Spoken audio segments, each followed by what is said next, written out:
निकालते थे तो कैसे निकालते थे? mv by qb।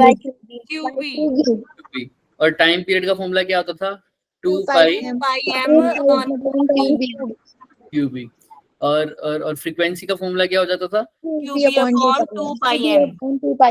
Very good. तो यहाँ तक तो क्लियर है, ठीक है। ये सर्कुलर पाथ क्यों किस वजह से हुआ? क्योंकि मैग्नेटिक फील्ड और वेलोसिटी एक दूसरे के कैसे थे? चलो आओ इससे रिलेटेड अब क्वेश्चंस करेंगे। ये तो क्वेश्चन कल कर लिया था, राइट? हाँ कल कर लिया था ये तो, राइट किया था ना ये? हाँ ये कर लिया था। साइक्लोट्रॉन भी हो गया था हमारे पास। अच्छा पीछे थोड़ा सा कर दिया मैंने, रुको एक सेकंड। क्या बोल मैंने दूसरी स्लाइड्स का तो नहीं कर दिया। गुड इवनिंग बच्चे, गुड इवनिंग। रे भाई साहब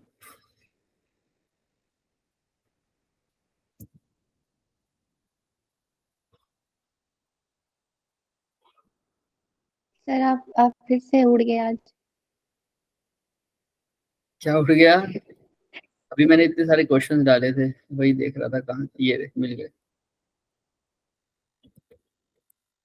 हम मेहनत करके स्लाइड बनाता हूँ और लास्ट में जाके स्लाइड उड़ जाती है। सर आपने बैकग्राउंड क्यों लगा दिया? क्यों लगा दी? क्योंकि आज जरूरत नहीं है, आज हमने पेन वगैरह कुछ ऐसे ऐसे दिखाना नहीं है।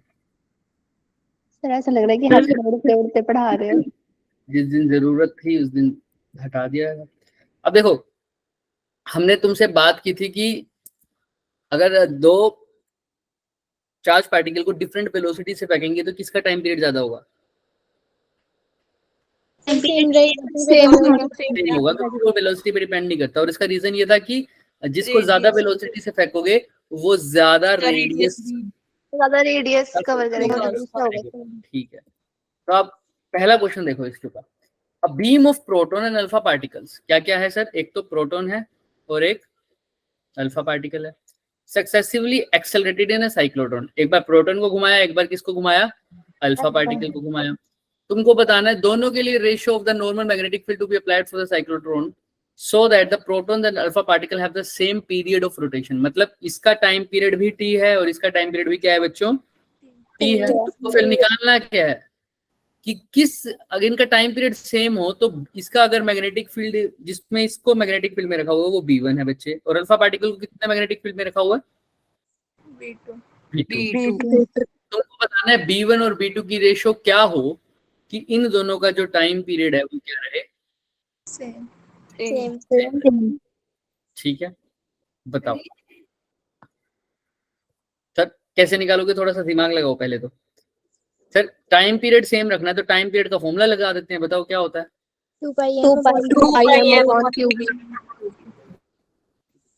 T is equal to 2πm QB। अच्छा यही होता है, इसके लिए भी सर यही लगेंगे। यहाँ पर B1 लिख दूंगा, यहाँ पर क्या लिख दूंगा? B2। बट कल ही बात की थी कि अगर ये प्रोटॉन है इसके ऊपर चार्ज अगर Q है तो अल्फा पार्टिकल पर चार्ज कितना होगा? चार्ज ऑन अल्फा पार्टिकल क्या होता था? 2 टाइम्स होता था प्रोटॉन के।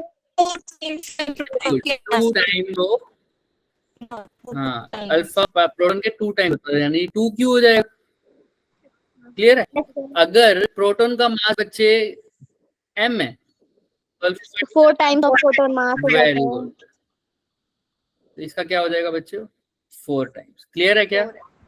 यस हाँ पुट कर देते हैं। आओ इसकी जगह T2πm की जगह तो m लिख देते हैं, इसका Q को Q लिख देते हैं, इसके B को B1 लिख देते हैं। इसमें तो कोई दिक्कत नहीं है, करते हैं इसको। 2 की जगह 2 लिख दिया, पाई की जगह पाई लिख दिया, m की जगह क्या लिखूं? 4m।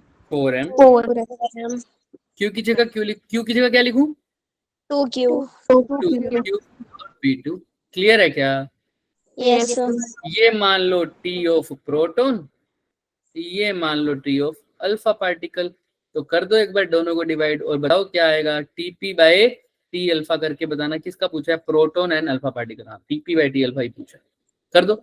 यहाँ तक किसी को दिक्कत है मैंने क्या किया है? सबको पता होगा ये तो। Yes sir. चलो बढ़िया। Yes sir. करो करो फटाफट करो।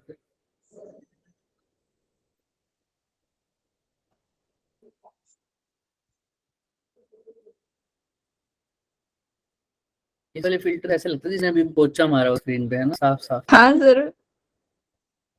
है ना। करो फटाफट, जल्दी जल्दी करो।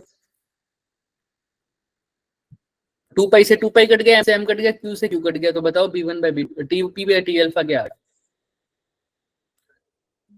अभी एक चीज और देखनी पड़ेगी इसमें, ध्यान रखना पड़ेगा।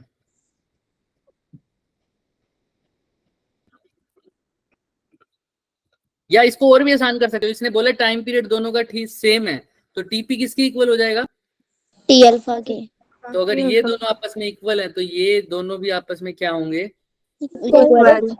तब भी निकाल सकते हो। और यहाँ पर अगर टीपी बाई टी अल्फा लिखोगे फिर भी दोनों को इक्वल लिखोगे तो 1 आ जाएगा। तो तुम्हारे ऊपर है, तुम चाहो तो इस इक्वेशन और इस इक्वेशन को इक्वेट भी कर सकते हो, क्योंकि इनकी लेफ्ट हैंड साइड भी क्या है क्या है, टीपी और टी अल्फा एक दूसरे के क्या है, इक्वल। इक्वल। तो अगर टीपी टी अल्फा के इक्वल है तो इसके जो राइट हैंड साइड वाले होंगे वो भी इक्वल होंगे। तो लिख दो 2 pi M over Q is equal to, किसके इक्वल हो जाएगा, 2 पाई 4m/2 2 पाई 4m into 2q over b2। तो काट दो जो काट रहा है, क्या बच गया बताओ, B1 बाई B2 क्या आ जाएगा, ये फिर 1:2। क्या आ रहा है, यहाँ तो 1 रह रहा है, ये 2 से ये कट के 2 हो रहा है, तो ये क्या हो रहा है 2। तो सबका यही आ रहा है क्या, देख लो, देख लो अच्छे से। किसी को कोई भी डाउट है तो मेरे से पूछ लो भाई। चले आगे, माइक ऑन करके बोलेगी सब। Yes sir. Yes sir. Yes sir. कुछ नहीं था इस क्वेश्चन में, पता जिस चीज का नाम पूछा था, इसने पूछा था टाइम पीरियड, तो हमने टाइम पीरियड का फॉर्मूला लगा दिया बस और इक्वेट कर दिया। तो देखो ये आ गया 1:2। क्लियर है, यस सर। अब ये क्वेश्चन देखो, assertion एंड रीजन है, क्या दे रखा है, cyclotron is used to accelerate the heavy charge particles. अब इसमें ड्रॉबैक भी मैं बता दूंगा तुम्हें। Cyclotron is used to accelerate heavy charge particles such as proton. It is not suitable for accelerating lighter charge particles such as electrons. वो कहता है कि प्रोटॉन को तो एक्सेलरेट कर सकता है, बट किसको एक्सेलरेट नहीं कर सकता, इलेक्ट्रॉन। लाइट है, क्योंकि वो लाइट है। अच्छा, रीजन क्या दे रहा है इस चीज का, क्या, specific charge of proton. Specific charge का मतलब कल ही बताया था। स्पेसिफिक चार्ज का मतलब वो म्यू से बताया था, जिसको क्या होता था वो m/q by Q by b charge by mass. Mass, इसको बोलते हैं स्पेसिफिक।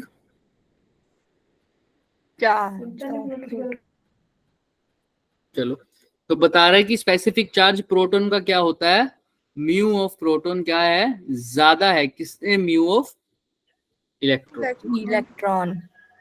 चलो चेक कर लेते हैं, ये पूछा है, ये इसने बोला है कि हम बताएंगे। पहले तो बताओ कौन असर्शन तुम्हें सही लग रहा है या गलत लग रहा है।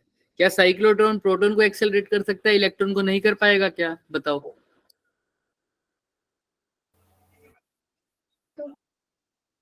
बोलो बोलो बोलो बोलो बोलो बोलो बोलो बोलो बोलो बोलो बोलो, क्या लगता है तुम्हें। अरे अपने व्यू प्रकट करने हैं भाई, तो ये थोड़ी बोल रहे हैं कि सही बताना है। वैसे तो टॉपिक में प्रोटॉन का पढ़ा है तो प्रोटॉन का ही लग रहा है। तो इलेक्ट्रॉन का क्यों नहीं लग रहा फिर, ये तो बताओ, सोचो थोड़ा सा, थोड़ा जल्दी करेंगे लेकिन। इलेक्ट्रॉन लाइट वेट होता है तो जल्दी एक्सेलरेट हो जाता है वो बाहर की तरफ। तो फिर वो तो अच्छी बात नहीं है हमारे लिए। सर वो टारगेट तक जल्दी नहीं हो पाता, स्पीड उसकी। स्पीड उसकी क्या हो जाती है, बहुत ज्यादा हो जाती है। नो सर, वो ना नीचे से ही निकल जाता है, डी के बीच के गैप से निकल जाएगा। कैसे कैसे, देखो कुछ हद तक ये बात बहुत सही भी है, कुछ हद तक, लेकिन वो डी वाली बात थोड़ा सा अलग है, अभी बताते थे। वो सही बोला कि भाई जो इलेक्ट्रॉन है उसका मास क्या होता है, बहुत बहुत बहुत कम होता है। कम होता है तो उसकी स्पीड भी बहुत जल्दी बढ़ जाएगी, राइट, अच्छे से खासी टाइम पे बहुत ज्यादा स्पीड हो जाएगी। तुम्हें पता है साइक्लोट्रॉन का हीरो कौन है, सबसे मेन काम किसका है, ऑसिलेटर। है ना। अगर इसी ने ही अपना काम सही, मतलब यही बिगड़ गया तो सिस्टम खत्म। अब क्या होता है भाई, हमको पता है फ्रीक्वेंसी क्या होती है दोनों के लिए, चाहे सर्कुलर पाथ साइक्लोट्रॉन के लिए चाहे ऑसिलेटर के लिए फ्रीक्वेंसी का सेम होना जरूरी है। होती क्या है frequency, QB by. Q by 2 by m. तो चार्ज के बारे में इतनी डिस्कस नहीं करते, इलेक्ट्रॉन पे चार्ज तो है, लाइटर है चाहे कोई बात नहीं, इसका मास क्या है, बहुत बहुत बहुत बहुत बहुत बहुत Small. कम। अच्छा मास कम हो जाएगा तो तुम्हें ये भी पता है कि R is equal to M B by QB. और V is equal to Q B R by M. अगर कम हो रहा है तो इसकी वेलोसिटी बहुत बहुत ज्यादा बढ़ जाएगी, बहुत ज्यादा बढ़ जाएगी। तो एक टाइम ऐसा आएगा इसकी वेलोसिटी बहुत ज्यादा अधिकतम बढ़ जाएगी। अब इससे बढ़ने से क्या होगा, देखो एक फॉर्मूला होता है जो आइंस्टाइन वाला था, क्या फॉर्मूला था वो, मैं इसको यहाँ पर, अब इतना तो समझ में आया कि हाँ मास बढ़ जाएगा और मास घटा हुआ है तो वेलोसिटी क्या हो जाएगी, बढ़ जाएगी। देखो एक होता है ये m is equal to M not divided by under root 1 minus V square by C. ये लर्न नहीं करना, तुम्हें बस समझना है। ये होता है बच्चे रेस्ट मास और ये होता है बच्चे मूविंग मास। एम नॉट क्या है, रेस्ट मास, मतलब अभी जो प्रोटॉन रेस्ट पे है तो नॉर्मल ये, या इलेक्ट्रॉन रेस्ट पे है तो एम नॉट उसका मास है नॉर्मल। ये क्या है नीचे, जिस स्पीड से वो चल रहा है पार्टिकल की स्पीड यानी इलेक्ट्रॉन की स्पीड। और ये क्या होता है सी, स्पीड ऑफ लाइट। जैसे ही ये v होता है स्पीड ऑफ लाइट के आसपास आने लगे, स्पीड ऑफ लाइट के आसपास भी नहीं कह रहा, लगभग कंपेरेबल कह दो हो रही है, या इसका 0.1%, इसका 0.2%, इसका 0.3%, 3% ऐसा मान लो, तो यानी v की वैल्यू बहुत बढ़ जाए, तो ध्यान रखना ये वाली वैल्यू। अच्छा तुम मान लो कि अगर v c के इक्वल हो जाए, सपोज कर लो कंपेरेबल हो जाए, तो नीचे वाली टर्म क्या हो जाएगी, ये भी c कट जाएगा, नीचे वाली से हम लगभग क्या हो जाएगी, 0। और किसी चीज को 0 से डिवाइड करते हैं तो क्या आता है,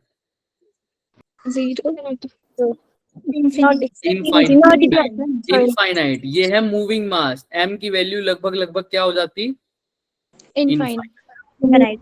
अगर मैं बोल भी रहा हूँ ये तब होगी ना जब v c के बराबर हो जाए, मैं c से कम भी हो जाए लेकिन बढ़ रहा हो, v ज्यादा हो जाए तो मतलब इनफाइनाइट नहीं होगी लेकिन मास बढ़ तो जाएगा ही ना, पक्की बात है ये तो भाई। अगर v स्पीड ऑफ लाइट जितनी बढ़ जाए तो पक्की बात है कि मास कैसा हो जाएगा मेरा, इनफाइनाइट। लेकिन तो इसका मतलब मास बढ़ गया या घट गया, बढ़ गया। मैं कह रहा हूँ स्पीड ऑफ लाइट तक नहीं होता लेकिन बहुत ज्यादा हो जाए वेलोसिटी, इसका मतलब कहने का मतलब है जितनी यहाँ पर वेलोसिटी बढ़ रही है उतना ज्यादा ये मास बढ़ रहा है।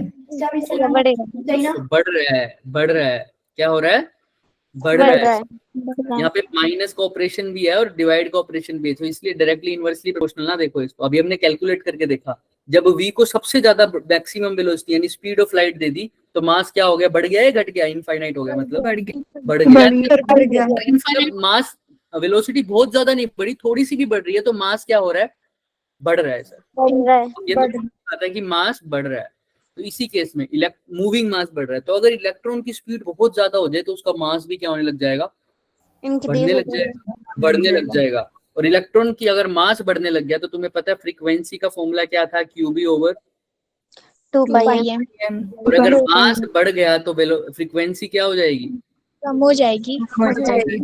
और जैसे ही भाई मतलब पहले वो एक चक्कर इतने टाइम में मतलब एक सेकंड में 4 चक्कर काट रहा था, 3 काट रहा होगा, मतलब बाहर निकलते ही पहले वो किस टाइम पे बाहर निकल रहा था, फ्रीक्वेंसी चेंज होगी तो टाइम पीरियड तो पक्की बात है क्या होगा, चेंज हो जाएगा।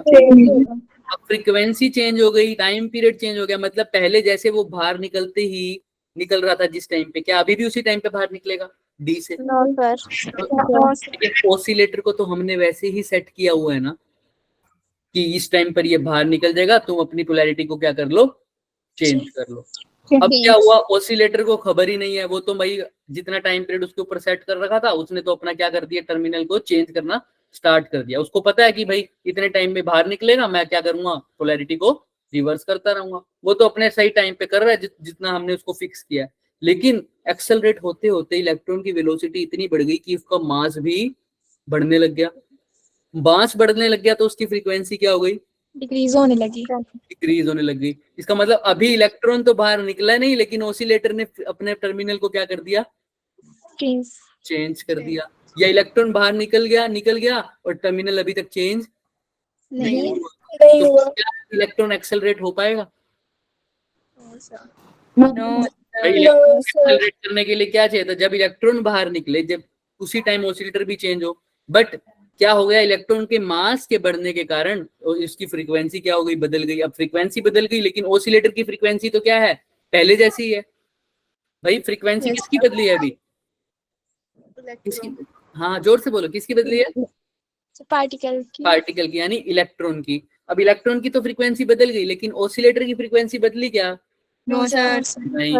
तो जब दोनों की फ्रीक्वेंसी मैच ही नहीं हो रही, तो क्या अब इलेक्ट्रॉन एक्सेलरेट हो पाएगा? No sir. इसलिए इलेक्ट्रॉन जैसे लाइट पार्टिकल्स हो, साइक्लोट्रॉन रिलेट नहीं करता है। तो ये तो बात होगी कि एजर्शन तो उसने सही बोला है ना, कि नहीं कर सकेगा। ठीक है, रीजन की बात करते हैं। स्पेसिफिक चार्ज वगैरह प्रोटॉन का ज्यादा है, तो प्रोटॉन का स्पेसिफिक चार्ज कैसे निकालते हैं? Charge by mass of proton. ठीक है, अच्छा इलेक्ट्रॉन का स्पेसिफिक चार्ज कैसे निकालते हैं? Charge by mass of electron. बताओ किसकी वैल्यू ज्यादा होगी तुम्हारे हिसाब से? चार्ज तो दोनों पे क्या होता है सर, सेम। सेम ही होता है। 1.6 इंटू 10⁻⁻19। अब जिसका मास ज्यादा उसका स्पेसिफिक चार्ज क्या होगा? ज्यादा होगा। स्पेसिफिक चार्ज और मास कैसे प्रोपोर्शनल है? इनवर्सली। मास ज्यादा उसका स्पेसिफिक चार्ज कम होगा। देखो किसका मास ज्यादा होता है, प्रोटॉन का या इलेक्ट्रॉन का? इलेक्ट्रॉन का। किसका ज्यादा होगा? लाइट पार्टिकल कौन है और हैवी पार्टिकल कौन है? अभी बात की हमने। Electron proton. हाँ तो हैवी कौन है? प्रोटॉन। प्रोटॉन। तो स्पेसिफिक चार्ज प्रोटॉन का क्या होगा? कम। कम होगा। लेकिन रीजन में देखो क्या लिखा हुआ है, यहाँ पे मोर लिखा है। मोर लिखा हुआ है। तो रीजन क्या हो जाएगा? गलत। एजर्शन क्या हो जाएगा? गलत। ठीक है, देख लो क्लियर है सबको। पहला तो सही है कि इलेक्ट्रॉन को एक्सेलरेट नहीं करता। क्यों नहीं करता? क्योंकि सर उसकी स्पीड बढ़ते बढ़ते बढ़ते बढ़ते बढ़ते उसका किस पे फर्क पड़ जाता है? उसके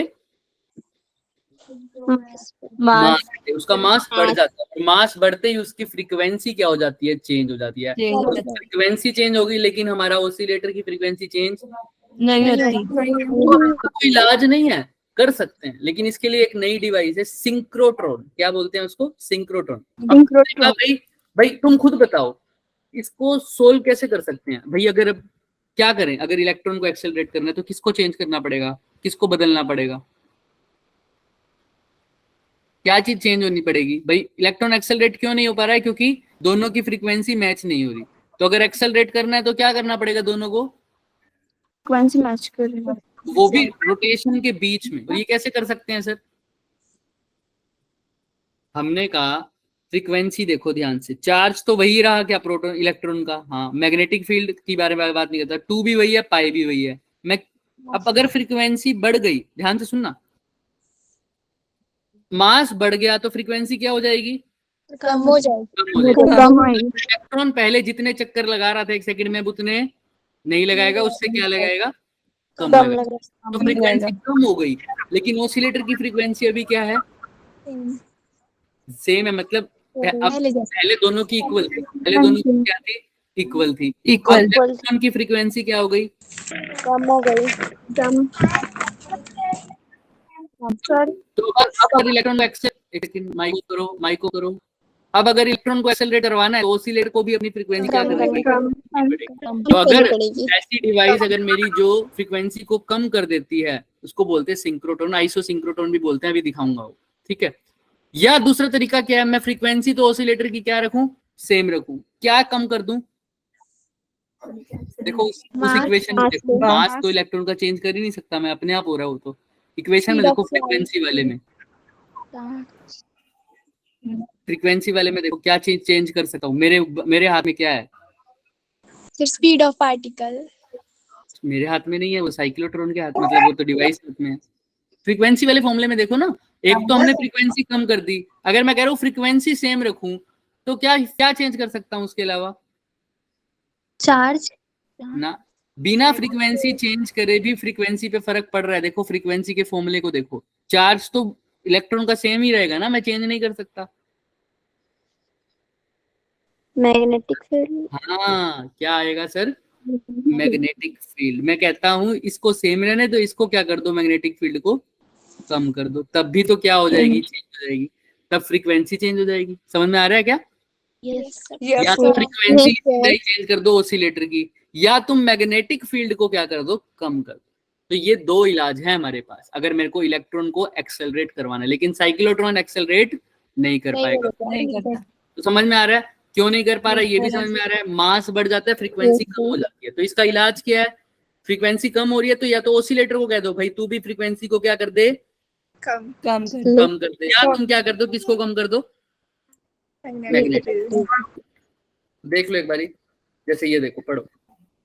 if the frequency is varied in synchronisation with the variation of mass, मतलब मास के साथ साथ जो फ्रीक्वेंसी कम हो रही थी, तो हम ऑसिलेटर को भी क्या कहे, तू अपनी क्या कर ले, फ्रीक्वेंसी कम कर ले। तो अगर फ्रीक्वेंसी को तुम चेंज कर रहे हो मास के साथ साथ, तो उस डिवाइस को क्या कह दोगे, सिंक्रोसाइक्लोट्रॉन। क्या बोल दोगे बच्चों? और दूसरी चीज क्या चेंज कर सकते थे? तो देखो दूसरी चीज को क्या कह रहे हैं, if the magnetic field is varied in the synchronisation with the variation of mass, then the device is called the isochronous cyclotron. ये इतना इंपॉर्टेंट नहीं है, बट तुम्हें कई पता होना चाहिए। समझ में आ रहा है? Yes sir. मैंने क्या किया, या तो मैं अपने ऑसिलेटर को बोल दूं फ्रीक्वेंसी कम करे, तब मेरी डिवाइस होगी सिंक्रोसाइक्लोट्रॉन, या मैं किसको कहूं, मैग्नेटिक फील्ड को, कि तू क्या हो जा, कम हो जा। यानी मास इलेक्ट्रॉन के, ये सारा कुछ कब क्यों हुआ, क्योंकि मास इलेक्ट्रॉन का क्या हो रहा है, चेंज हो रहा है ना। इलेक्ट्रॉन का मास बढ़ रहा है, तो इलेक्ट्रॉन के मास को बढ़ते हुए मैं एक ही इलाज है मेरे पास, दो इलाज है, या तो इलेक्ट्रॉन का मास बढ़ रहा है, मैं अपनी ऑसिलेटर की फ्रीक्वेंसी को कम कर दूं, तो क्या हो जाएगा, सिंक्रोसाइक्लोट्रॉन। या मास के साथ साथ किसको एडजस्ट कर दूं, मैग्नेटिक, हो जाएगा आइसोक्रोनस साइक्लोट्रॉन। ठीक है, और ये बात हमने पढ़ ली। देखो साइक्लोट्रॉन एक्सेलरेट न्यूट्रल। अच्छा, अभी देखो इलेक्ट्रिक फील्ड जो है वो नेगेटिव पॉजिटिव की तरफ अपने आप खींचता था, याद है ना, डीज में डी नेगेटिव होता था, एक डी, तो वो पॉजिटिव। चार्ज ही ना हो तो क्या वो खींच पाएगा? No sir. तो इसीलिए साइक्लोट्रॉन न्यूट्रल पार्टिकल को एक्सेलरेट नहीं करेगा। नहीं करता। ठीक है, और इलेक्ट्रॉन को क्यों नहीं कर पाते, तो देखो क्योंकि वो स्पीड बढ़ा देते हैं, जिसकी वजह से उनका जो मास हो जाता है, मास क्या हो जाएगा, बढ़ जाएगा, और वो आउट ऑफ फेज चले जाएंगे, ये तुम्हें पता ही है। ठीक है, अब देखो वो उस बच्चे ने, मैंने बोला था ना कुछ हद तक उसने ठीक बोला, देखो ये लास्ट उसने बोला था निकल जाएगा कहीं पे, देखो क्या लिखा हुआ है, and get lost with in the, उसकी स्पीड बहुत बढ़ जाएगी। दो इफेक्ट हो जाएंगे, एक तो स्पीड बहुत बढ़ जाएगी जिसके कारण मास भी चेंज हो जाएगा और वो वेरी भी नहीं कर पाएगा। दूसरी क्या है, इतनी स्पीड बढ़ जाएगी क्या वो हो जाएगा, लॉस्ट ही हो जाएगा। सर बहुत स्पीड हो जाएगी उसकी, समझ पा रहे हो? ये मास वाला इफेक्ट की मास चेंज हो रहा है, ये तभी हो पाएगा जब उसकी स्पीड लगभग किसके कंपेरेबल हो जाए, स्पीड ऑफ लाइट के। ऐसे पार्टिकल जिनकी स्पीड लगभग पार्टिकल ऑफ लाइट के कंपेरेबल हो जाती है, उनको बोलते हैं रिलेटिव स्टिक पार्टिकल। क्या बोलते हैं बच्चे? Relative particle. Stick particle.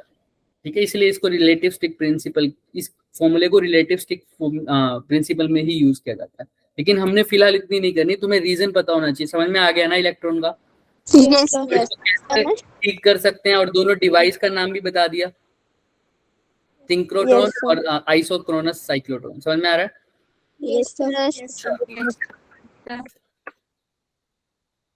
अब ये क्वेश्चन करो, देखो क्या बोल रहा है। अब एक प्रोटॉन है और अल्फा पार्टिकल है, रेस्ट से एक्सेलरेट किए हैं, पोटेंशियल डिफरेंस क्या है बच्चे? V है। और यूनिफॉर्म मैग्नेटिक फील्ड वेलोसिटी के कैसे है? परपेंडिकुलर। जब V परपेंडिकुलर टू V तो कैसा पाथ? Circular path. इन्होंने बोल भी दिया सर्कुलर पाथ। तो बोला कि प्रोटॉन आया और साथ में क्या आया, अल्फा पार्टिकल आया। अल्फा पार्टिकल उनका मास का रेशो इस बार तुम्हें दे रखा है, क्या रेशो का रेशो क्या है? 1/4 मास, अगर मैं पूछूं mass of proton divided by mass of alpha particle तो क्या आएगा? 1/4। 4 charge of proton divided by charge of alpha particle क्या आएगा? 1/2। 2 ये तुम्हें लिखना आना चाहिए, ये मैं लिख रहा हूँ क्योंकि देखो बोल रखा है ना, पहले प्रोटॉन का है फिर किसका है? Alpha particle. अल्फा पार्टिकल मैंने बाय एम अल्फा लिखा, अगर ये पहले अल्फा बोलते तो मैं क्या लिखता? M alpha by M. ठीक है, दोनों का पोटेंशियल डिफरेंस जिसको एक्सेलरेट करने के लिए यूज किया, दोनों का क्या है? सेम, यानी v। ठीक है, तुमको क्या बताना है सर? यस बताओ क्या बताना है? रेशो बताना हाँ, है यानी rp बाय r अल्फा क्या होगा इसकी रेशो? तो रेडियस की रेशो बतानी है तो फॉर्मूला भी किसका लगा दूं सर? रेडियस का ही। क्या होता है? रेडियस का ही बताया है, एक तो ये फॉर्मूला होता है, एक और भी बताया था, mb की जगह क्या लिख दूं? Very good. एक और भी बताया था, under root. 2m very good. अब k की जगह भी कुछ लिख सकते थे, k की जगह भी कुछ लिख सकते थे, याद करो k की जगह क्या लिख सकते थे? सिर्फ वर्क डन के इक्वल हो जाता था तो p²/2m p²/2m, तो इससे तो ये ड्राइव हो गया था। k की जगह और क्या लिखा था? q से। हाँ, क्या लिखा था? vq। याद आया क्या? v is equal to w of q। इसको काइनेटिक एनर्जी लिख दिया था, तो k क्या आ गया था? v into q। ठीक है, तो अब मैं कौन सा यूज करूं मेरे ऊपर है, क्योंकि इसमें पोटेंशियल डिफरेंस दे रखा है तो मैं ये वाला फॉर्मूला यूज करूंगा। अगर काइनेटिक एनर्जी दे रखा होता तो ये वाला करता, मोमेंटम दे रखा होता तो ये वाला करता। तीनों फॉर्मूले हमने डिराइव किए हुए, किसी को कोई डाउट है इसमें? नो सर कल ही किया तो कोई बात नहीं, कोई डाउट। चले आगे, तो मैं ये वाला करूंगा, ये वाला क्या दे रखा था? Potential difference. तो r is equal to under root 2mvq। ये अगर प्रोटॉन के लिए लिखता हूं पहले मैं, तो प्रोटॉन के लिए सर कैसे लिखेंगे? rp is equal to under root 2m की जगह क्या लिख दूंगा? Mass of proton. v तो दोनों के लिए सेम है, q के लिए क्या लिख दूंगा? q of proton. ऐसे ही किसी लिए लिख दूं सेम इक्वेशन? अल्फा अल्फा के लिए क्या लिख दूं? अंडर 2m अल्फा, v दोनों के लिए अल्फा। तो अब इन दोनों को बस क्या करना है तुमको? रेशो चाहिए तो क्या करना पड़ेगा? डिवाइड करना पड़ेगा। मेरा मानना ऐसे है कि पहले तुम दोनों को दोनों साइड स्क्वायर कर, चलो पहले डिवाइड करके फिर उनको स्क्वायर कर देना दोनों साइड, ताकि आसान हो जाए। रूट स्क्वायर से स्क्वायर कट जाएगा ना, रूट से दोनों का। कर दो, या तो पहले स्क्वायर कर दो फिर डिवाइड कर दो, तुम्हारे ऊपर है, फटाफट करके बताओ।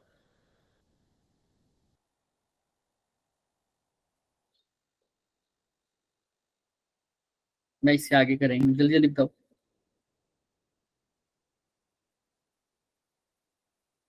इसको छोटा करके लिख देते हैं ताकि तुम्हें जगह भी मिल जाए हमें।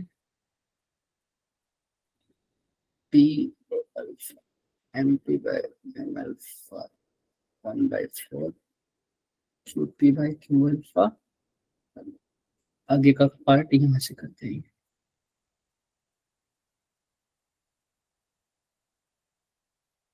तो बताओ कैसे करेंगे? rp का स्क्वायर क्या हो जाएगा बताना? 2mp यही हो जाएगा क्या? r अल्फा स्क्वायर क्या हो जाएगा? 2m क्लियर है? चलो अब दोनों को क्या कर दे? बस divide. rp square by r alpha square किसके इक्वल आ जाएगा सर? 2 से 2 कट गया, v से v कट गया, तो mp by m alpha qp by r by r alpha का स्क्वायर ही लिखते हैं अभी। mp की जगह mp बाय m अल्फा कितना दे रखा है? 1/4 1/4। Q P by Q alpha 1/2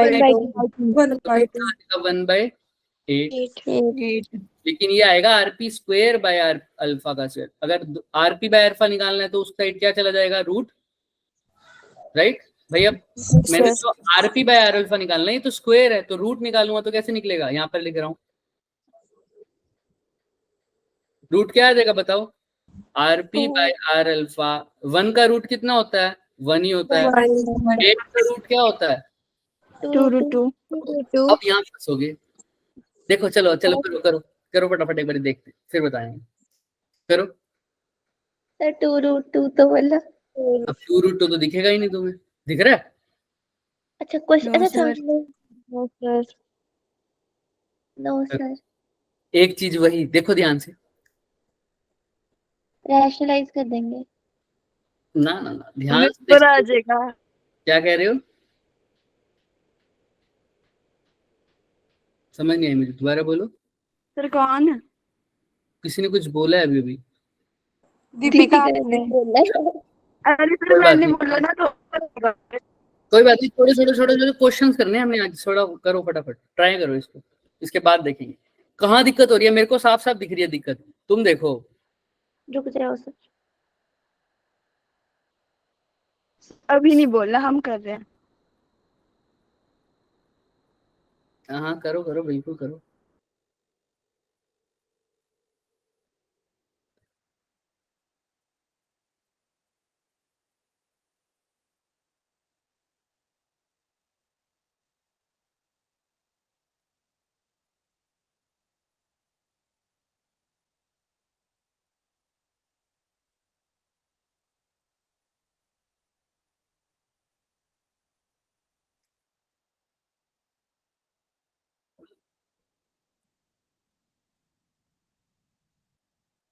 अरे पहली लाइन में ये दिक्कत लग रही है, किसी ने नहीं बोली लेकिन मेरे को दिख रही है, जल्दी जल्दी देखो। डिवाइड में क्यू भी नहीं आता। हाँ वेरी गुड, ये सर ये तो लिखना ही भूल गए। पी की जगह तो ये लिख दिया, डिवाइडेड बाय क्या आएगा, क्यू बी। तो इसमें क्या आ जाएगा, क्यू पी। बी तो वैसे कट ही जाएगा दोनों में, तो मैं बी को तो छेड़ नहीं रहा, ठीक है। इसमें क्यू पी आएगा, इसमें क्या आएगा, क्यू अल्फा। बस करो फटाफट, करो करो करो करो करो। अब यहाँ पर क्या हो जाएगा जब इसका स्क्वायर करोगे, तो डिवाइडेड बाय में क्यू पी का स्क्वायर डिवाइडेड बाय में क्यू अल्फा का स्क्वायर। एक क्यू अल्फा से ऊपर वाला कट गया, जो अल्फा क्यू पी अब डिनोमिनेटर में न्यूमिनेटर में था वो कहाँ आ जाएगा, डिनोमिनेटर में। डिनोमिनेटर। तो ये क्यू पी की जगह क्यू अल्फा, ये क्यू पी अल्फा की जगह क्यू पी हो जाएगा। बस करो। अब क्या दिक्कत हो जाएगी इसे, जहां 1:2 लिखा था वहां क्या आ जाएगा, 2:1। अब काटो 1/2। तो ये क्या हो जाएगा, 1/2। 1/√2 हो जाएगा। दिख रहा है? 1/√2। मैं हमेशा Yes, कहता हूँ कि याद दिला दिया करो कुछ। अगर जिसको भी कंफ्यूजन है तो मेरे को बोल दो, ये तो दिख गया सही टाइम पे। देखो सर मैं तो स्टार्टिंग से ही सोच रही हूँ, सर ने क्यों भी नहीं लिखा, पता बोलना नहीं चाहिए यार तुम्हें, क्या बोलना है। चाहिए, बोलना चाहिए। बी से तो बी कटेगा ही क्योंकि मैग्नेटिक फील्ड सेम है बच्चे, बस क्यू रह जाएगा। जिसको डाउट है मैं बता देता हूँ, देखो ये यहाँ तक दिक्कत है, यहाँ पर क्यू पी आएगा डिवाइडेड में, यहाँ पर क्या आएगा, क्यू अल्फा। किसी को यहाँ तक दिक्कत है, पहले तो मेरे को ये पूछो फटाफट। नहीं सर। तो मैंने क्या किया, दोनों साइड इक्वेशन को क्या किया, स्क्वायर किया। तो आरपी का अब स्क्वायर करूंगा तो देखो आरपी स्क्वायर, ये इसका रूट से स्क्वायर कट जाएगा तो 2mp vp qp वो सेम, लेकिन नीचे अब क्या था, qp भी था ना, तो qp का भी क्या हो जाएगा, स्क्वायर हो जाएगा। ऐसे ही वहां पर q अल्फा का स्क्वायर हो जाएगा। तो मैं देख रहा हूँ कि एक qp मेरा ऊपर की तरफ है, यहाँ पे 2 है, तो एक से एक कट जाएगा क्या, ऐसे ही एक क्यू अल्फा से एक क्यू अल्फा कट जाएगा क्या, हाँ सर। तो RP square by R alpha square किसके इक्वल आ रहा है बच्चे, एमपी तो है ही, वी भी है ही, वी तो वी कट गया, एमपी है, और ये क्यूपी अब क्या है इसके, बोलो, एमपी डिवाइडेड बाय क्या है, क्यूपी। देखो आरपी इज इक्वल टू क्या था, ये देखो ये √2 mvq, यही था ना, यस सर। ये तो था ही, ये तो था। नीचे क्या लिखना भूल गए थे बच्चे, क्यू बी। तो क्यू अगर ये पीरियड इसका है, प्रोटॉन का है, तो ये भी किसका होगा, प्रोटॉन का, ठीक है। ऐसे ही आर अल्फा कैसे लिखा था, √2mv of alpha divided by Q alpha B. B, यही लिखा था क्या। अब इसका स्क्वायर करना, यहां तक तो दिक्कत नहीं है किसी को। No, sir. आरपी का sir. स्क्वायर करो, फटाफट करो, आरपी का स्क्वायर क्या आ जाएगा, 2mv बोलो, बोल तो दो कम से कम, QP QP upon QP B upon में QP का P का स्क्वायर, पेयर आ जाएगा। Here. एक QP से एक QP, कैंसिल तो Answer. RP क्या आ जाएगा, RP का स्क्वायर 2m 2m divided by upon B square clear है, B का स्क्वायर, ठीक है। ऐसे ही आर अल्फा का स्क्वायर अब सीधा ही निकाल लो, यहाँ पर भी 2m आएगा, ये मास किसका है सर, प्रोटॉन का, ये अल्फा का, m alpha B divided by Q alpha, B square clear है ना सबको। अब यस जब सर इनको डिवाइड करूंगा तो 2 से 2 कट जाएगा सर, b स्क्वायर से b स्क्वायर कट जाएगा, v से v कट जाएगा, बी तो rp square by r alpha square किसके इक्वल आ जाएगा बताना, ऊपर क्या है यहाँ पे mp by QP. ML qp, और यहाँ पर क्या आ जाएगा सर, m alpha by Q. Alpha यही तो मैंने लिखा, mp by qp m alpha by Q q अल्फा, देख लो सेम इक्वेशन है ना। Yes sir Yes, sir. एक ये इक्वेशन देखो और एक ये इक्वेशन देखो, क्या कुछ फर्क है क्या, नो ये mp है qp है, नीचे mp है qp है, ये क्या है m अल्फा है, ये क्या है q अल्फा, ये m अल्फा है, ये क्या q अल्फा, कोई दिक्कत है दोनों में बताओ।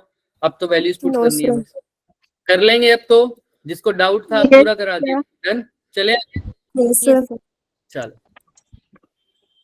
अब ये क्वेश्चन एज एन होमवर्क लो, उसमें 2 पार्टिकल दे रखे थे, प्रोटॉन और अल्फा, इसमें 3 दे रखे हैं, साथ में कौन भी बोल रखा है, electron proton and alpha. Approach बिल्कुल सेम लगेगी, लेकिन इस केस में इनकी क्या सेम है, काइनेटिक देखो। एनर्जी काइनेटिक एनर्जी दोनों का, तो फॉर्मूला भी किसका लगा हुआ, kinetic energy kinetic, half mv square v maximum वाला, याद है ना सबको, अगर नहीं लगाना तो ये भी लगा, इससे भी काम चल Yes, जाएगा। yes.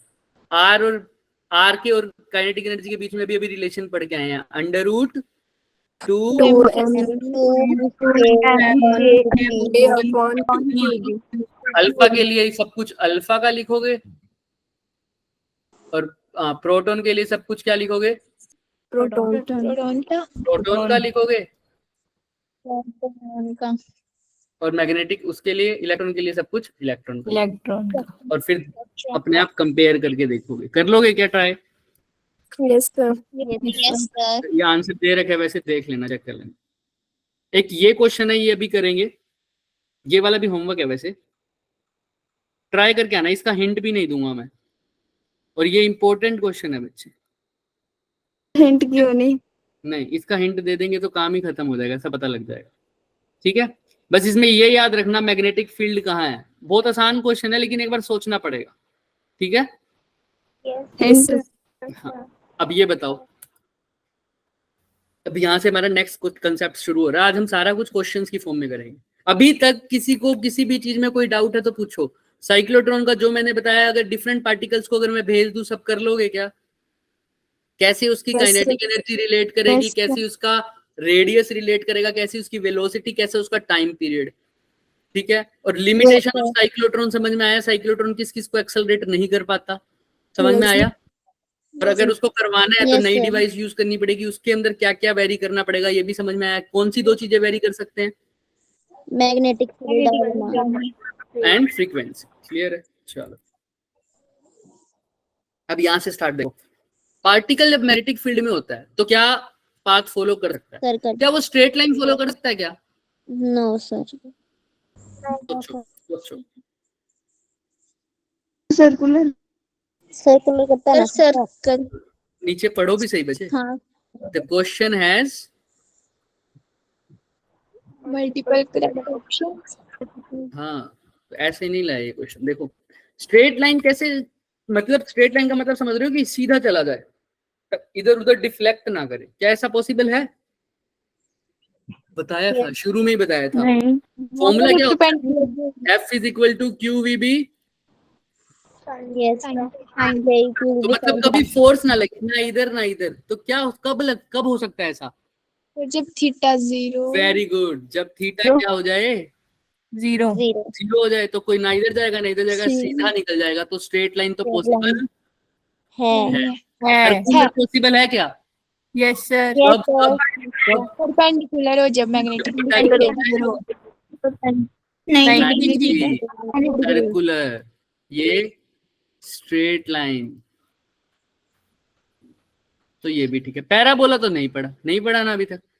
नो सर भी नहीं। एक और पढ़ा है क्या? हेलिक्स। ये अब पढ़ेंगे सर। हेलिक्स कैसे हो सकता है? समझ रहे हो? हेलिक्स जैसे तुम स्पाइरल बाइंडिंग करवा के आते हो, जैसे वो तो सोलेनॉइड में पढ़ा था ना। हाँ, जैसे ये दिख रहा है, ये यस सर है ना, ये हेलिक्स पाथ होता है बच्चे। ये अगर मैं इसको देखो ऐसे करूंगा तो ये भी पीछे आएंगी चीजें। ये वाली चीज देख रहे हो ना, ये भी पीछे आ जाती है। यस क्या होता है ये होता है हेलिक्स पाथ, स्पाइरल पाथ। मैं इसको आगे भी कर सकता हूँ और पीछे भी कर सकता हूँ, लेकिन मेरे को आगे पीछे करने के लिए कैसा करना पड़ेगा? इसको कैसे घुमाना पड़ेगा? सर्कल की फॉर्म में। सर्कल की तरह। इस फॉर्म में सर्कल की फॉर्म कर सकता हूँ क्या पीछे? नो सर कैसे? याद है ना, इसके अंदर वो जो होल्स होते हैं उसको ऐसे घुमाते हैं तब जाके पीछे आएगा ये। Yes sir. देखो आगे पीछे दिख रहा है? यस यस पहले सर। कितना आगे था, और भी पीछे आ सकता है। जितना मर्जी जाओ उतना पीछे आ सकता है। इसको हेलिकल पाथ बोलते हैं। अब मैग्नेटिक फील्ड में ये भी पॉसिबल है। स्ट्रेट लाइन तो पॉसिबल था, और Yes, sir. सर्कुलर पाथ भी पॉसिबल था, और हेलिक्स भी। हेलिक्स कैसे पॉसिबल है? देखो भाई, हेलिक्स के अंदर तुम देखो, इस हेलिक्स के अंदर ये तो क्या है? ये वाले सर्कल है। तो सर्कल तो कब होता है? जब कौन सा कैसा हो मैग्नेटिक फील्ड वेलोसिटी के?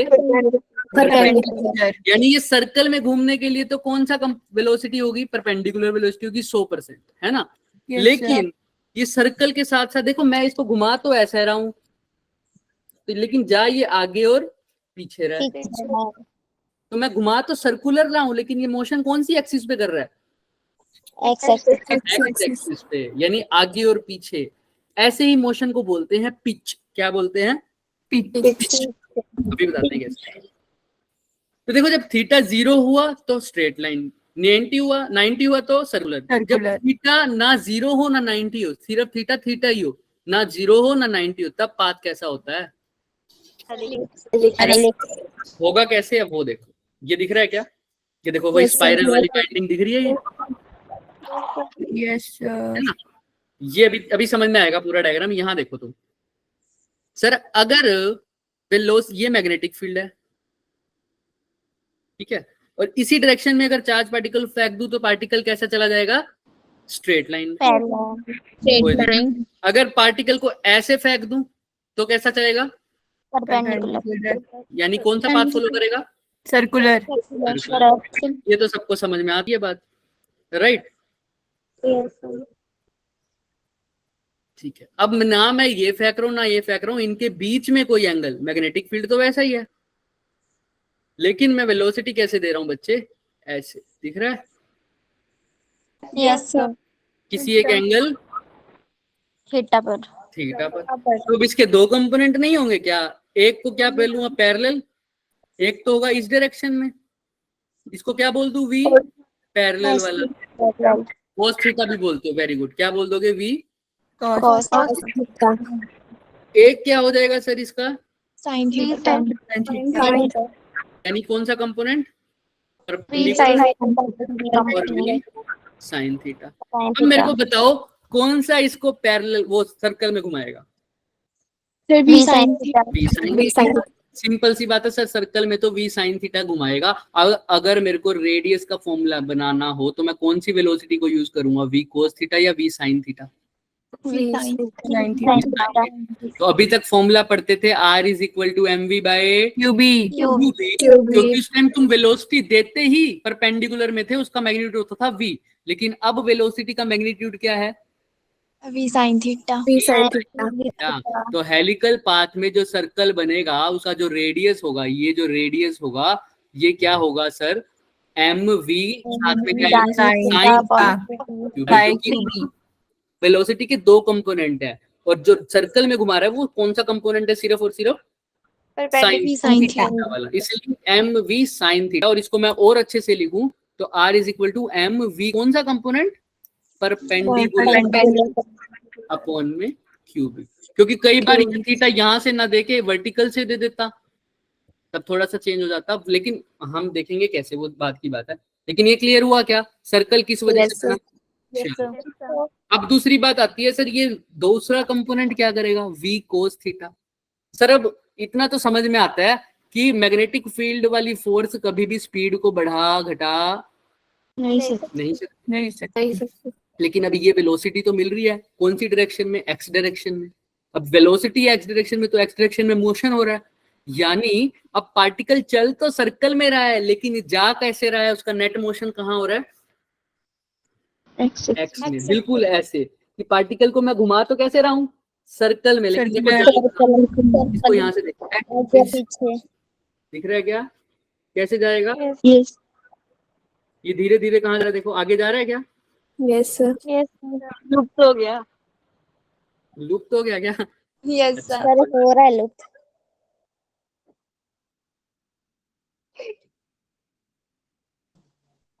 अब नहीं होगा, ठीक है। तो ये धीरे धीरे आगे जा रहा है, देखो यस मोशन सर, चेंज हो रहा है इसका आगे, लेकिन घूम कैसा रहा है, ये सर्कल में। सर्कल में घूम रहा है और मोशन इसका आगे हो रहा है। तो ये जो आगे लेके जा रहा है इसको, जो मोशन में घुमा रहा है तो वी साइन, जो सर्कल में घुमा रहा है वो तो वी साइन थीटा है, तो इसका रेडियस तो निकाल लिया हमने, M V sine theta upon QB.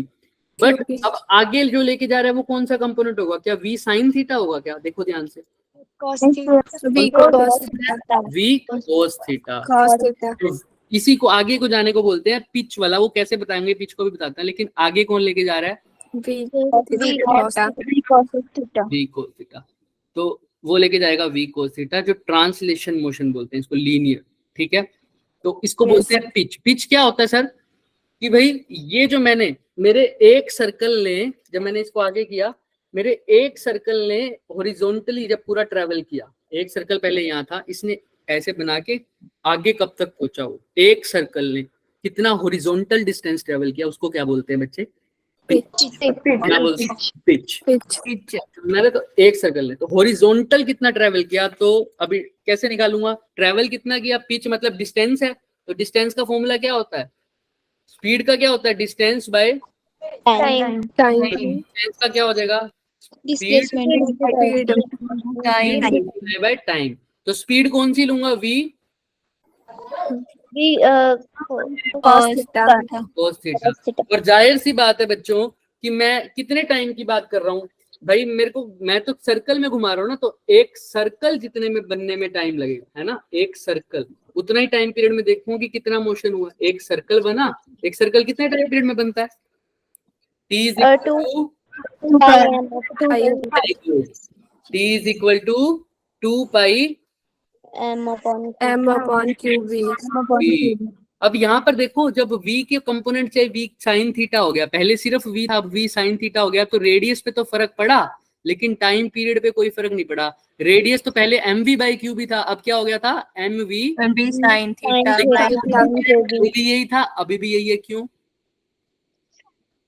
सोचो, क्या बोला, टाइम पीरियड में तो कोई फर्क नहीं पड़ा, बोलो बोलो क्यों नहीं पड़ा, सर क्वेश्चन रिपीट करो, समझ नहीं आया। वेलोसिटी को पहले तो सिर्फ वेलोसिटी परपेंडिकुलर डायरेक्शन में थी तो आर ही आया था mv अपॉन क्यूबी। अब परपेंडिकुलर डायरेक्शन मतलब अब वेलोसिटी किसी एंगल पर है, तो इसलिए सिर्फ परपेंडिकुलर वाला कंपोनेंट यूज किया, तो पहले आर जो आ रहा था mv बाई क्यूबी आ रहा था, लेकिन अब क्या आ रहा है mv साइन थीटा। क्यूबी। तो रेडियस तो चेंज हुआ या नहीं हुआ, पहले सिर्फ mv आ रहा था, अब mv साइन थीटा आ रहा है, लेकिन टाइम Yes, sir. पीरियड पहले भी क्या था, 2 पाई m बाई क्यूबी, और अभी भी क्या है, 2 पाई एम। 2 pi M. तो क्यों कोई फर्क नहीं पड़ा इस पे, क्यों नहीं पड़ा, वेलोसिटी के चेंज होने से क्यों फर्क नहीं पड़ा, क्योंकि सर टाइम पीरियड वेलोसिटी पर डिपेंड ही नहीं करता। तो वेलोसिटी चाहे चेंज हो, टाइम पीरियड कोई चेंज नहीं होगा जब तक मास और चार्ज और मैग्नेटिक फील्ड चेंज नहीं हो। क्लियर है, टाइम पीरियड वही रहेगा, तो टी की जगह क्या पुट कर दूं बच्चे, 2 पाई एम ओवर, तो ये हमारा डिस्टेंस हो गया एक रेवोल्यूशन में। ऐसे समझ लो एक सर्कल घूमने में, ऐसे मैंने एक सर्कल घुमाया तो कितना मेरा जो मोशन है हॉरिजॉन्टल में, वो उसी को क्या बोलते हैं, पिच। और ये पिच का फॉर्मूला बन गया v cos theta multiply by time period जो है 2 पाई m ओवर क्यूबी। क्लियर है कि सबको? याद यस हो जाएगा ये पक्का? पिच समझ में आया? हेलिकल मोशन कब होगा? जब थीटा 0 होगा 90 होगा। 0 भी नहीं होगा, 0 भी होगा, 90 और जब 90 भी नहीं 90 होगा। नहीं होगा, इनके बीच में कहीं होगा, है ना। चलो फिर आओ देखते। अब ये क्वेश्चन है एक, प्रोटॉन को यूनिफॉर्म फील्ड में लगाया, ठीक है, कितने फील्ड में डाला, मैग्नेटिक फील्ड, बी कितना है बच्चे, 1 × 10⁻⁴ स्पीड कितनी है उसकी B, 5 × 10⁵ at what angle must be the magnetic field. वो कह रहा है भाई अभी डाल दिया इसने, कैसे, कुछ नहीं बताया कि कैसे डाला है वेलोसिटी को, प्रोटॉन को कितने एंगल पे डाला है, वो एंगल पूछ रहा है कितने एंगल पर मैग्नेटिक फील्ड को रखूं वेलोसिटी के साथ, यानी थीटा की वैल्यू बताओ कि जो मोशन हो कैसा हो जाए, हेलिकल मोशन, और हेलिकल मोशन का जो पिच है वो किसके इक्वल हो जाए, रेडियस ऑफ रेडियस ऑफ तो हमको पता है दोनों का फॉर्मूला, पिच का फॉर्मूला किसके इक्वल रख दूं, रेडियस ऑफ हेलिक्स। रेडियस का फॉर्मूला को भी अभी अभी निकाल के आए, क्या होता है, एम, राइट। पिच का फॉर्मूला अभी अभी निकाल के आए। स्पीड क्या होता है पिच में, v cos theta and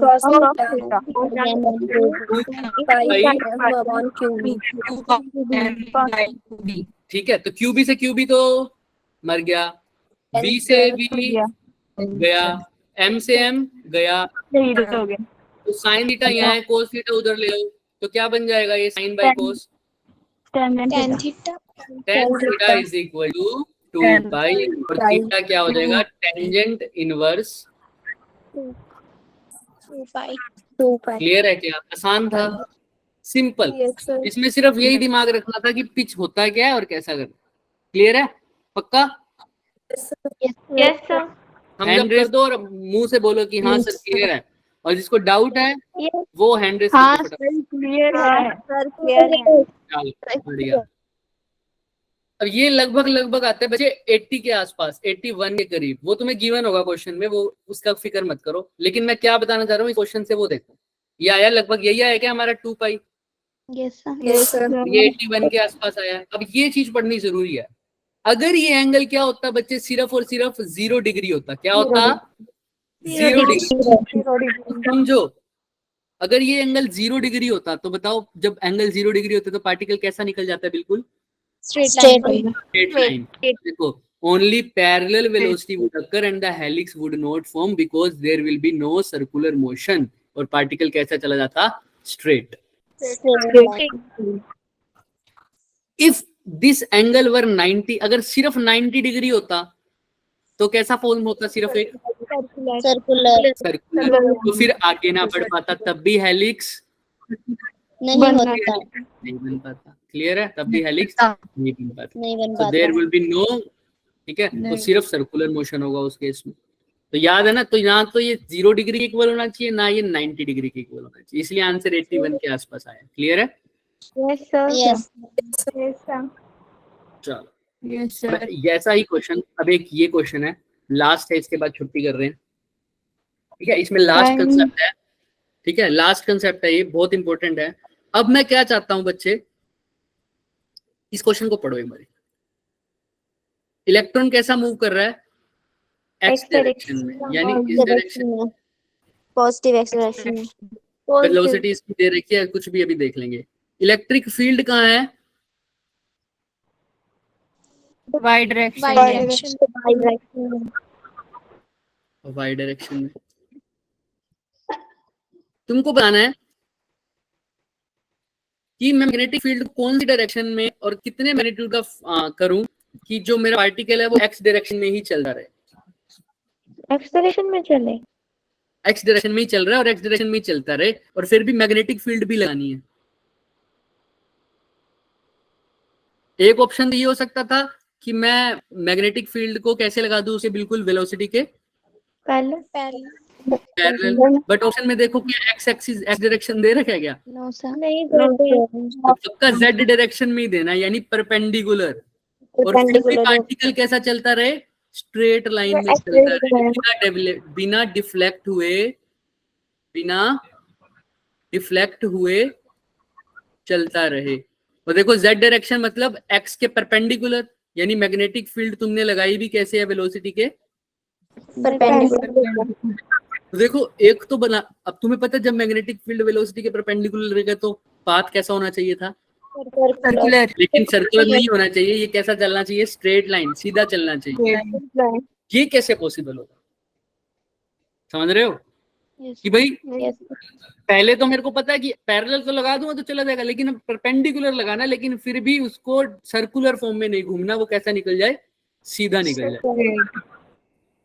इसमें हेल्प कौन करेगा हमारी, पता है, इलेक्ट्रिक फील्ड। कौन हेल्प करेगा, इलेक्ट्रिक। देखो भाई पार्टिकल चाहता है कि एक्स डायरेक्शन में चल रहा है तो एक्स डायरेक्शन में चलता रहे, लेकिन मैग्नेटिक इलेक्ट्रिक फील्ड कहाँ है, ऊपर की तरफ, ऊपर। तो मतलब इलेक्ट्रिक फील्ड तो इसको कहाँ खींचेगा, ऊपर की तरफ फोर्स लगाएगा ना, सिंपल सी बात है, क्यू ई है ना, हाँ सर लगाएगा, सर लगाएगा। तो अगर पार्टिकल अभी भी इस डायरेक्शन में ही जाना चाहता है तो इसको एक बैलेंस करने के लिए फोर्स चाहिए, वो कौन सी डायरेक्शन में होनी चाहिए, एक फोर्स तो कहाँ लग रही है इसकी, एक्स में जो पार्टिकल चल रहा है उसके ऊपर फोर्स कहाँ लग रही है, एक तो ऊपर की तरफ। अगर मेरे को बैलेंस करवाना है तो एक दूसरी फोर्स कहाँ लगनी पड़ेगी, एक्स डायरेक्शन में। देखो एक्स में तो वो चल रहा है, वो जाना अच्छा, चाहता है, लेकिन इलेक्ट्रिक फील्ड उसको कहाँ लेके जाना चाहता है, ऊपर की तरफ। इलेक्ट्रिक फील्ड अपनी डायरेक्शन में लेके जाना चाहता है ना पॉजिटिव चार्ज को, तो वो ऊपर की तरफ चल रहा है तो ऊपर जा, लेकिन अब ऊपर की तरफ पार्टिकल तो नहीं जाना चाहता, पार्टिकल कैसा जाना चाह रहा है, बिल्कुल स्ट्रेट। तो अब ऊपर वाली फोर्स को कोई क्या करे, या तो नीचे की तरफ बैलेंस करे, तो यानी नीचे कोई ना कोई फोर्स होनी चाहिए, वो बिल्कुल किसके इक्वल होनी चाहिए, इलेक्ट्रिक फोर्स के। अब दूसरी फोर्स का नाम इसने क्या बोला, क्या होनी चाहिए, मैग्नेटिक फोर्स। जो मैग्नेटिक फोर्स है वो बच्चे कहाँ लगनी चाहिए, डायरेक्शन तो उसकी नीचे की तरफ। मैग्नीट्यूड होना किसके इक्वल चाहिए, इसी के। वैसे होता क्या है मैग्नेटिक फील्ड का फॉर्मूला, क्यू वी बी, क्योंकि साइन 90 तो मैं साइन 90 ही लिख रहा हूँ सीधा। अगर इन दोनों आपस में, ये नीचे की तरफ लगेगा, ये ऊपर की तरफ, अगर ये दोनों आपस में क्या हो जाए बच्चे, इक्वल हो जाए, तो पार्टिकल के ऊपर कोई फोर्स लगेगी क्या, ना ऊपर लगेगी ना नीचे चले जाएगी, और पार्टिकल कैसा चलता रहेगा, बिल्कुल स्ट्रेट लाइन। तो इसके लिए क्या, नीचे लग रही है मैग्नेटिक, ऊपर लग रही है इलेक्ट्रिक, तो दोनों का मैग्नीट्यूड क्या होना चाहिए, सेम, यानी क्यू ई किसके इक्वल होनी चाहिए, क्यू क्यू से कट गया, समझ रहे हो, तो ई किसके इक्वल होना चाहिए, वी बी के। तो बी की वैल्यू, मैग्नेटिक फील्ड की वैल्यू क्या आ जाएगी, ई अपॉन इलेक्ट्रिक फील्ड की वैल्यू दे रखी है सर, कितना, देखो इलेक्ट्रिक फील्ड की वैल्यू कितनी दे रखी है, देखो कितनी है, 300, और वेलोसिटी की कितनी है, 6 into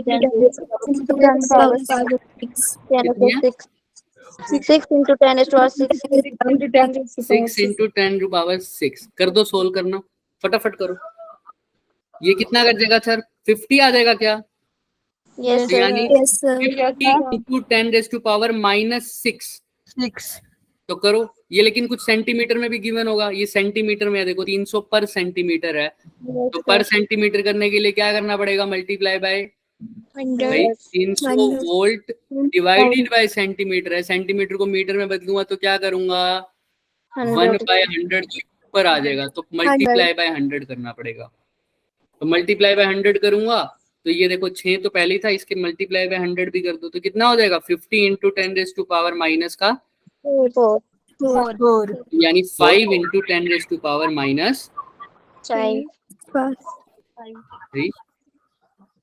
क्लियर है ना? इसमें से अगर इसको छोटा किया इसको बड़ा करना पड़ेगा, तो 5 into 10 raise to power minus 3 answer आ जाएगा। क्लियर है क्या? यस सर यस यस ये तो दो ऑप्शन है, कौन सा ऑप्शन सही आएगा? देखो हमने जो ये डायरेक्शन बताई है ये मैग्नेटिक फोर्स की बताई है, कौन सी डायरेक्शन लगेगी नीचे की तरफ। मैग्नेटिक फील्ड की पूछी है, इसने कौन सी पूछी है? मैग्नेटिक फील्ड की। तुम बताओ, अब तुमको ये बताना है कि मैग्नेटिक फील्ड कौन सी डायरेक्शन में लगेगा अगर फोर्स नीचे की तरफ लग रही है, खुद बताओ। वेलोसिटी कहाँ है? आगे एक्स में, देखो एक्स में क्या है? वेलोसिटी। वी क्रॉस भी करना, एक्स में क्या है? वेलोसिटी आई कैप, तुमने बताना है। और एफ कौन सी डायरेक्शन में आ रहा है? नीचे। नीचे क्या होता है? माइनस ऑफ जे। तो मैं किसके साथ क्रॉस करूं कि माइनस जे आए? के के साथ, है ना? तो आई को के के साथ करो तो प्लस जेड आएगा या माइनस जेड आएगा?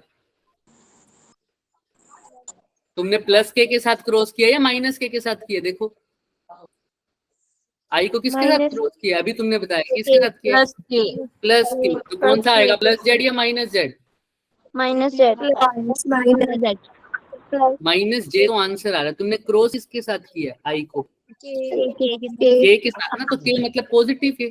बी कौन सी डायरेक्शन में होना चाहिए? मतलब के का मतलब कौन सी डायरेक्शन होती है? पॉजिटिव क्लियर है? तो इसलिए देखो आंसर आया 5 into 10 to power minus 3 in positive इस तरीके को बोलते हैं वेलोसिटी सेलेक्टर। क्या बोलते हैं? वेलोसिटी सेलेक्टर का मतलब क्या होता है कि मैंने कुछ ऐसा इंतजाम किया कि मतलब सेम वेलोसिटी से सारे के सारे पार्टिकल चले जाएंगे। मतलब ये आगे मैं हमारा मास स्पेक्ट्रोमीटर में यूज होता है, उसमें हम डिटेल में नहीं जाएंगे, उसमें हम वेलोसिटी सेलेक्ट करने के लिए इसको यूज करते हैं कि मतलब मैं कितनी वेलोसिटी से, मैं इसको ऐसे भी तो डाल सकता हूँ ना, अभी तो मैंने ये किया। तो मतलब तुम कुल मिला के ये समझो ना कि अगर पार्टिकल को स्ट्रेट लाइन में भेजना है तो दो तरीके हैं, या तो मैग्नेट इलेक्ट्रिक फील्ड ना हो तो मैग्नेटिक फील्ड और वेलोसिटी आपस में कैसे होने चाहिए? पैरेलल, यानी सेम डायरेक्शन में होने चाहिए, तब पार्टिकल कैसा चले जाएगा? बिल्कुल सीधा। अभी दूसरा तरीका तब भी समझा हमने कि वेलोसिटी और परपेंडिकुलर है मैग्नेटिक फील्ड के, लेकिन फिर भी पार्टिकल कैसा गया है? स्ट्रेट में। लेकिन उस चीज में हमारे पास एक और फील्ड भी काम करता है, वो कौन सा फील्ड है? Electric field. क्या कंडीशन है इसमें कि इलेक्ट्रिक फोर्स और मैग्नेटिक फोर्स आपस में क्या हो जाएं? इक्वल हो जाए और अपोजिट डायरेक्शन में। तो इस कारण मेरा ई का फॉर्मूला बन जाएगा वीबी, राइट। अब यहां से मैं वीबी तो निकाल सकता हूँ, वी का फॉर्मूला क्या हो जाएगा? E by B. सपोज करो इलेक्ट्रिक फील्ड है 10 यूनिट, मैग्नेटिक फील्ड है 5 यूनिट, यानी कितनी आ जाएगी वेलोसिटी? 2 यूनिट। तो अगर 2 यूनिट, ध्यान से सुनना, अब तुमसे कोई क्वेश्चन पूछे, तुम्हारे पास इलेक्ट्रिक फील्ड भी है बच्चे, मैग्नेटिक फील्ड भी है, तुम किस वेलोसिटी से पार्टिकल को फेंको, किस वेलोसिटी से चार्ज पार्टिकल, डायरेक्शन बताएंगे अभी नॉर्मल, किस वेलोसिटी से फेंको चार्ज पार्टिकल को कि वो डिफ्लेक्ट ही ना हो। समझ रहे हो? तुमने वेलोसिटी की कंडीशन निकालनी है। जैसे इस केस में वेलोसिटी कितने यूनिट आ जाएगी? 2 यूनिट्स। तो तुम अपने बंदे को पूछ सकते हो, क्या बोलोगे कि भाई 2 यूनिट की वेलोसिटी से तुम चार्ज पार्टिकल को फेंको तो ये अनडेविएटेड निकल जाएगा, हालांकि v परपेंडिकुलर टू बी है। इसको जाना कैसे चाहिए था? तुम अगर इसको 2 यूनिट की वेलोसिटी से फेंकोगे तो ये स्ट्रेट लाइन में जाएगा, क्योंकि अगर 2 यूनिट की वेलोसिटी से फेंकोगे तो जो इलेक्ट्रिक फोर्स है और जो मैग्नेटिक फोर्स है एक दूसरे को क्या करेंगी? बैलेंस। इसी को बोलते हैं वेलोसिटी सिलेक्टर। तुमने एक ऐसी वेलोसिटी सिलेक्ट कर दी कि ना उस पे इलेक्ट्रिक फील्ड का इफेक्ट आया, ना चार्ज पार्टिकल पे मैग्नेटिक फील्ड का इफेक्ट आया, तो वो सीधा का सीधा स्ट्रेट लाइन में निकल गया। क्लियर है सबको? तो ये कैसे वेलोसिटी, क्या किस वेलोसिटी से फेंकोगे? हमेशा इस वेलोसिटी से फेंकोगे जिसका मैग्नीट्यूड क्या करके आए? E by B. जो तुमको इलेक्ट्रिक फील्ड दे रखा है और जो तुमको मैग्नेटिक फील्ड दे रखी है, उनकी रेशियो बता दो, उसी वही क्या हो जाएगी? उसकी वेलोसिटी। Velocity. क्लियर है क्या सबको? Yes, Yes. sir. क्वेश्चन था एक, हमने डिस्कस करना था, ये पहले भी मैंने होमवर्क दिया था, किसी बच्चे ने मेरे को करके नहीं दिया, मैंने आज सोल्व करवाना था, बाकी ये B2 में तो करवाना ही है, क्योंकि ये क्वेश्चन है, ये मैंने पिछली बार भी दिया था, लोरेंट्स फोर्स वाला जब पढ़ाया था ना हमने, magnetic force F is equal to QVB, उसमें लास्ट क्वेश्चन है, उसका सॉल्यूशन भी है ये, का सॉल्यूशन यहाँ पर भी मैं लेके आया हूँ, फिर भी यहाँ पर नहीं लाया, कोई बात नहीं, ठीक है। दिया था आपने। हाँ, तो एक बार दोबारा ट्राई करके आना, फिर भी किसी को दिक्कत आए तो पूछ लेना, अभी Yes, किसी sir. को किसी भी चीज में दिक्कत है तो पूछो फिलहाल। No, sir. चिल्लाएंगे, मैसेज भी करते उन्होंने। हाँ, बस बस बस जा रहे हैं, किसी को कोई डाउट नहीं है, जाओ दूसरी क्लास लगाओ। No, sir. किसी को पक्का कोई डाउट नहीं है, सारा कुछ No, रिवाइज sir. करके आना, किसी के ऊपर से तो नहीं गया? No, sir. No, sir. चलो, ठीक है बच्चों, okay, bye bye, Bye, sir. Bye, sir. Take care. Good night, take care, take care. Bye, sir.